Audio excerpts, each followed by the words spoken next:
ہمارے شہر کے مایہ ناز نوجوان عالم دین حضرت مولانا فضل سبحان صاحب تشریف لا چکے ہیں۔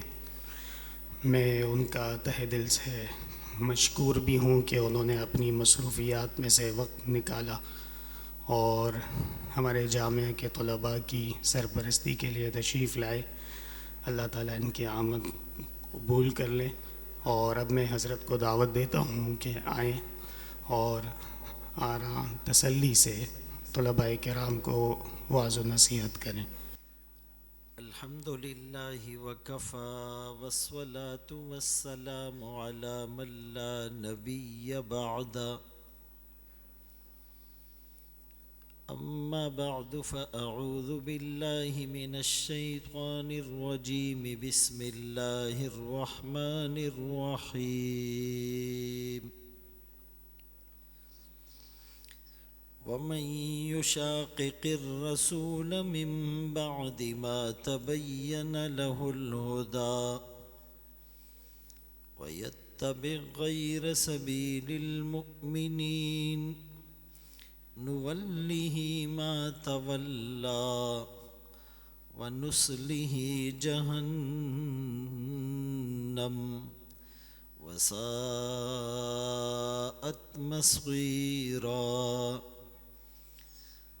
وقال النبي صلى الله عليه وسلم: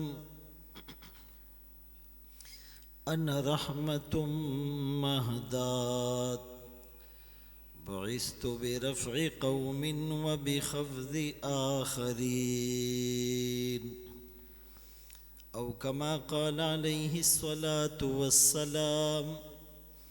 صدق الله مولانا العظيم، وصدق رسوله النبي الأمي الهاشمي المدني الكريم، ونحن على ذلك لمن الشاهدين والشاكرين، والحمد لله رب العالمين.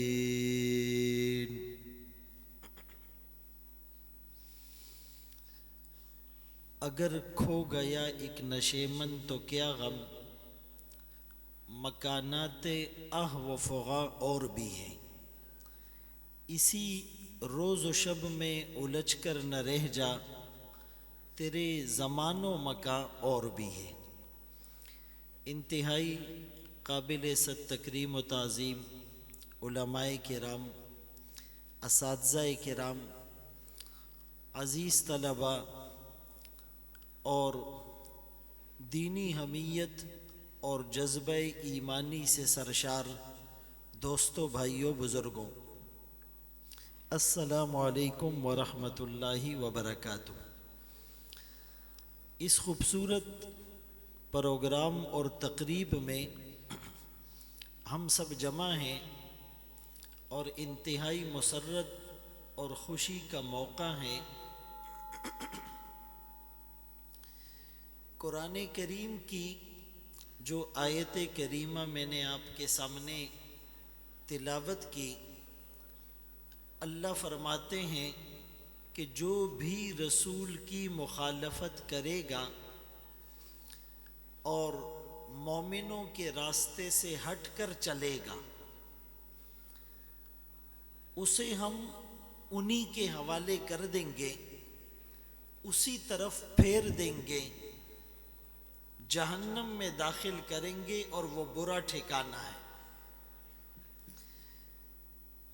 جس طرح اللہ کے حکم کی نافرمانی کرنا وہ جہنم میں لے جانے کا سبب بنتا ہے، اسی طرح رسول اللہ صلی اللہ علیہ وسلم کی مخالفت کرنا وہ بھی جہنم میں لے جانے کا سبب بنتا ہے.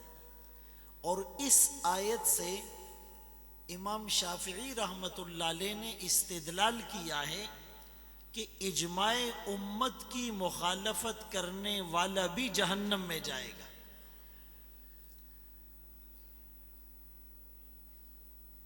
اور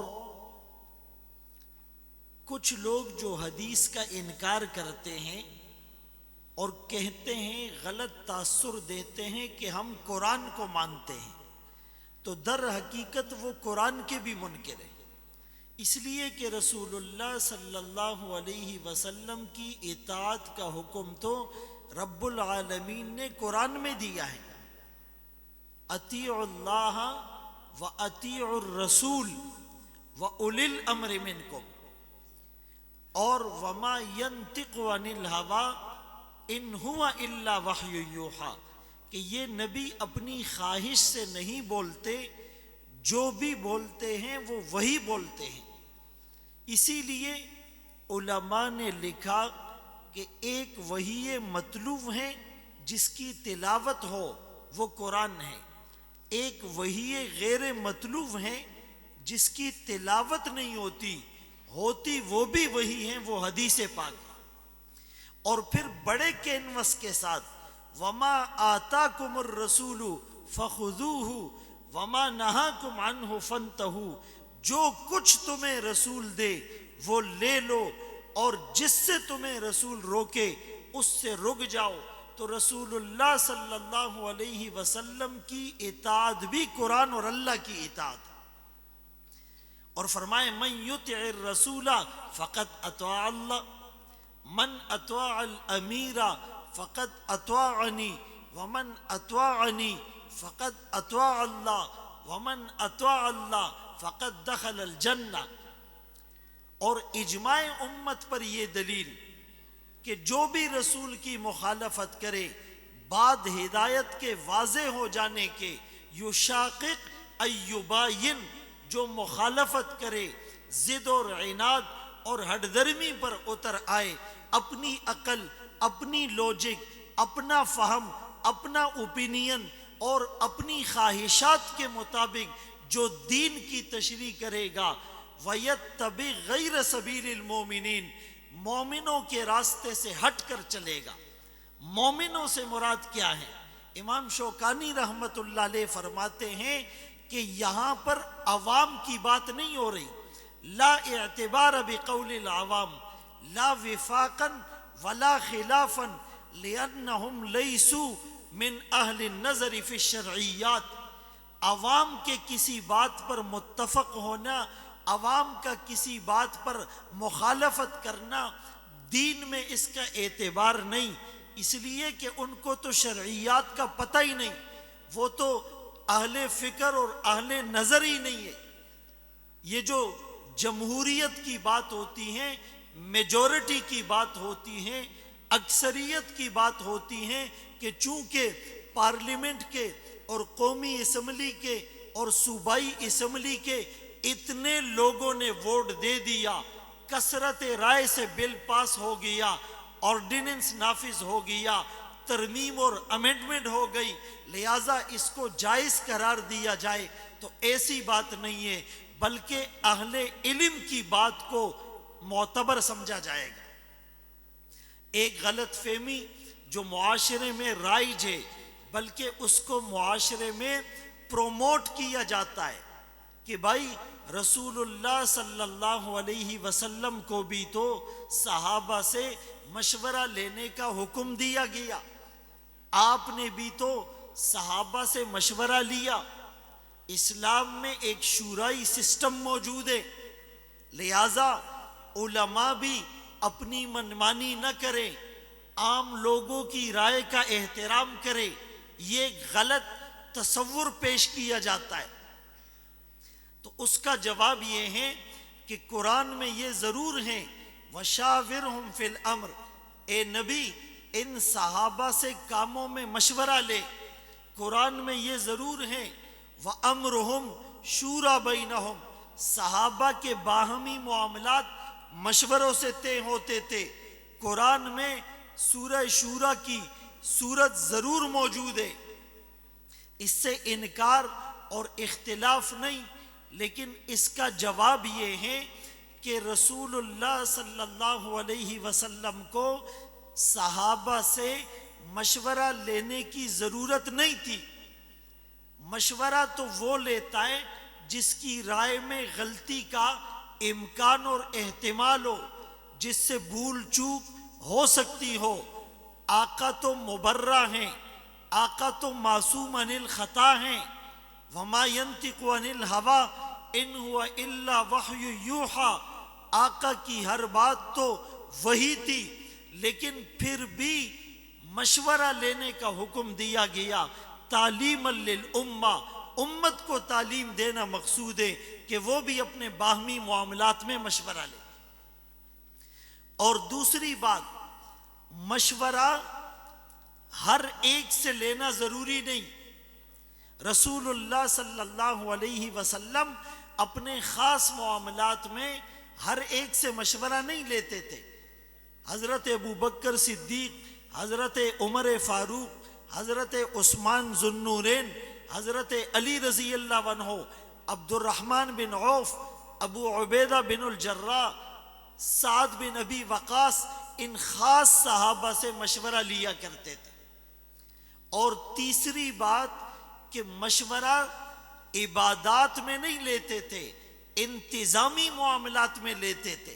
اس پر مشورہ نہیں ہوتا تھا کہ جی نماز 4 پڑھی جائے یا 5، زکوٰۃ اس سال دینی ہے یا نہیں، حج اس سال ادا کرنا ہے یا نہیں، بلکہ مشورہ انتظامی معاملات میں ہوتا تھا۔ جنگ بدر میں آپ نے صحابہ سے رائے لی، آپ کی رائے تھی یہاں پڑاؤ ڈالا جائے، بعض صحابہ نے کہا وہاں پر سٹے اور پڑاؤ ڈالنا زیادہ مناسب ہیں۔ انتظامی معاملہ تھا، آپ نے بات مان لی۔ احد میں مشورہ ہوا کہ مدینے میں رہ کر جنگ لڑی جائے، صحابہ اکرام کی رائے تھی کہ مدینے سے باہر نکل کر جنگ لڑی جائے، انتظامی معاملہ تھا، آپ نے بات مان لی۔ خندق کے موقع پر مشورہ ہوا، اتنا بڑا ایک گروہ آ رہا ہے، احزاب اور جماعتیں حملہ آور ہیں، کیسے مقابلہ کیا جائے؟ سلمان فارسی رضی اللہ عنہ نے رائے دی کہ ہمارے ہاں ایسی صورتحال میں خندق کھودی جاتی تھی، انتظامی معاملہ تھا، آپ نے صحابہ کی رائے کا اعتبار کیا۔ اس لیے میرے محترم دوستو، بھائیو، بزرگو، العلماء ورثۃ الانبیاء، علماء نبیوں کے وارث ہیں۔ یہ ہمارے جذباتی الفاظ نہیں، یہ محمد الرسول اللہ صلی اللہ علیہ وسلم کا فرمان ہے۔ بدقسمتی سے آج اس بات کو ہم نہیں سمجھ پا رہے۔ اگر تصور کے ساتھ، استحضار کے ساتھ، دھیان کے ساتھ متوجہ ہو کر اس بات کو ہم سنیں گے کہ علماء نبیوں کے وارث ہیں، تو اس کا کیا مطلب کہ جو جو کام انبیاء نے کیے ان تمام کاموں میں علماء کو نیابت حاصل۔ ہمارے تبلیغی حضرات بہت اچھی بات کہتے ہیں کہ جی ہر مسجد میں مسجد نبوی والے اعمال کو زندہ کیا جائے۔ اگر سمرائزڈ فارم میں اس کا خلاصہ، اس کا نچوڑ، لب لباب پوچھا جائے تو وہ کیا بنتا ہے کہ بھائی مسجد نبوی کے پلیٹ فارم سے لوگوں کو جسمانی غذا بھی مل رہی تھی، روحانی غذا بھی مل رہی تھی، ان کی جسمانی ضرورتیں بھی پوری ہو رہی تھی، روحانی ضرورتیں بھی پوری ہو رہی تھی۔ مسجد نبوی کے پلیٹ فارم پر اذان بھی ہوتی تھی، نماز بھی ہوتی تھی، خطبہ بھی دیا جاتا تھا، بیانات بھی ہوتے تھے، تبلیغ میں جماعتیں بھی نکلتی تھی، جہاد کی تشکیلیں بھی ہوتی تھی، بیواؤں کی لسٹیں بھی بنتی تھی، یتیموں کی کفالت کا نظام بھی تھا، وفود کو ٹھہرایا جاتا تھا، معاہدات کو لکھا جاتا تھا، وفود، خطوط اور معاہدات پر مشتمل خارجہ پالیسی بھی ڈیزائن ہوتی تھی۔ تو وہ تمام کام جو انبیاء نے کیے، محمد الرسول اللہ صلی اللہ علیہ وسلم نے کیے، ان تمام کاموں میں علماء نبیوں کے وارث ہیں۔ اور اگر کوئی یہ سوال پوچھتا ہے کہ کیا اجتہاد کا دروازہ بند ہو گیا، تو جواب یہ ہے اجتہاد کا دروازہ کھلا ہوا ہے، لیکن دو باتیں قابل غور ہوں۔ ایک یہ کہ اجتہاد کب کیا جائے گا، اور دوسرا اجتہاد کون کرے گا؟ پہلی بات، اجتہاد تب ہوگا کہ جب قرآن کریم میں کوئی نص موجود نہ ہو، احادیث مبارکہ میں رہنمائی نہیں مل رہی ہو، اور اجماع امت یا ائمہ کے اس پر پہلے سے اقوال موجود نہ ہو، تو اس کے بعد اجتہاد ہو سکتا ہے، جس کو قیاس شرعی کہا جاتا ہے۔ معاذ ابن جبل رضی اللہ عنہ کو جب آقا نے یمن کا گورنر بنا کر بھیجا، جو اس امت کے علماء کے سرخیل ہوں گے، اعلمہم بالحلال والحرام، تو آپ نے پوچھا بم تقضی یا معاذ، فیصلے کیسے کرو گے؟ کہا اللہ کی کتاب سے۔ فَإِن لَمْ تَجِدْ، اگر اس میں نہ پاؤ، فرمایا سنت سے۔ فَإِن لَمْ تَجِدْ، وہ فرمانے لگے اجتہد برأیی، اپنی رائے سے اجتہاد کروں گا اور اس میں کمی کوتاہی نہیں کروں گا۔ اسی لیے حدیث پاک میں آیا کہ مجتہد جب اجتہاد کرتا ہے وَأَصْوَابَ، اور درست اجتہاد کرتا ہے، فَلَهُ أَجْران، اس کو 2 اجر ملتے، ایک اجتہاد کا، ایک درست اجتہاد کا۔ اور اگر وہ اجتہاد کرے اور وَأَخْطَأَ، خطا کر جائے، فَلَهُ أَجْرٌ وَاحِدٌ، اس کو بھی 1 اجر ملے گا۔ لیکن اجتہاد کون کرے گا؟ ہر ایک کو تو اجازت نہیں دی جا سکتی، ورنہ دین کا حلیہ بگڑ جائے گا۔ اس کے کچھ پیرامیٹرز، اس کا کرائیٹیریا، اس کے حدود اور قیود، اس کی کچھ شرائط ہونی چاہیے۔ شاہ ولی اللہ رحمۃ اللہ علیہ نے 5 بڑی شرطیں بتائی کہ مجتہد کے لیے ان 5 اوصاف کا حامل ہونا ضروری ہے۔ پہلی شرط کہ کتاب اللہ کا اس کے پاس علم ہو، قرآن صحیح تلفظ سے پڑھنا آئے۔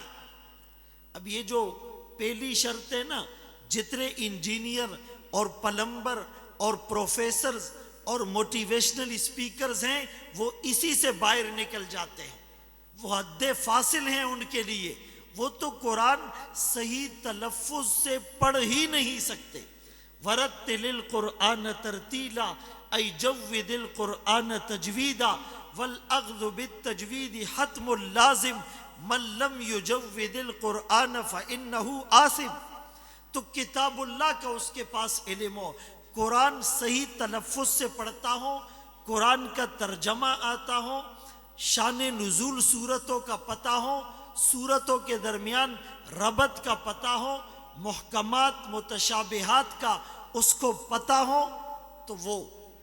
دوسری شرط حدیث کا اس کے پاس علم ہو کہ حدیث صحیح کیا ہے، بنقل عدل تام ضبطی متصل سندی غیر معلل ولا شاذ، خبر مشہور کا، خبر واحد کا، خبر متواتر کا، حسن لذاتہ اور حسن لغیرہ کا، ضعیف لذاتہ اور ضعیف لغیرہ کا، اسماء الرجال کا، سند کا اس کے پاس علم ہو۔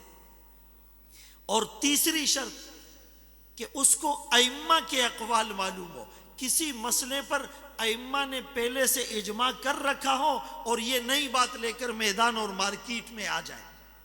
بہت سے لوگ کہتے ہیں یہ جو پروفیسر صاحب نے نکتہ بتایا، یہ تو آج تک کسی عالم نے بھی نہیں بتایا۔ عالم نے اس لیے نہیں بتایا کہ وہ دین میں تھا ہی نہیں، وہ اپنی مرضی سے دین کی تشریح کر رہا تھا۔ چوتھی شرط کہ عربی علوم اس کو آتے ہوں۔ ایک علوم عالیہ ہے قرآن اور حدیث، ایک علوم عالیہ ہے جو ریسورسز اور اس تک پہنچنے کے ذریعے ہیں، ان علوم کا بھی اس کو پتہ ہو، نحو کا، صرف کا، لغت کا، ادب کا۔ اور پانچویں اور آخری شرط یہ ہے کہ اس کو استنباط کا طریقہ آتا ہو، عبارت النص، اشارت النص، دلالت النص اور اقتضاء النص سے وہ مسئلہ اخذ کر سکتا ہو۔ تو اگر ان شرائط کے ساتھ وہ اجتہاد کرے گا تو وہ ٹھیک ہوگا۔ اللہ تعالی ہمیں ان مدارس کے ساتھ اور علماء کے ساتھ، اپنے اکابر کے ساتھ جوڑے رکھے، ان کی نسبتوں کے ہم امین بن جائے۔ عمل کی اپنی اساس کیا ہے، بجز ندامت کے پاس کیا ہے، رہے سلامت تمہاری نسبت، میرا تو بس یہی آسرا ہے۔ وآخر دعوانا ان الحمدللہ رب العالمین۔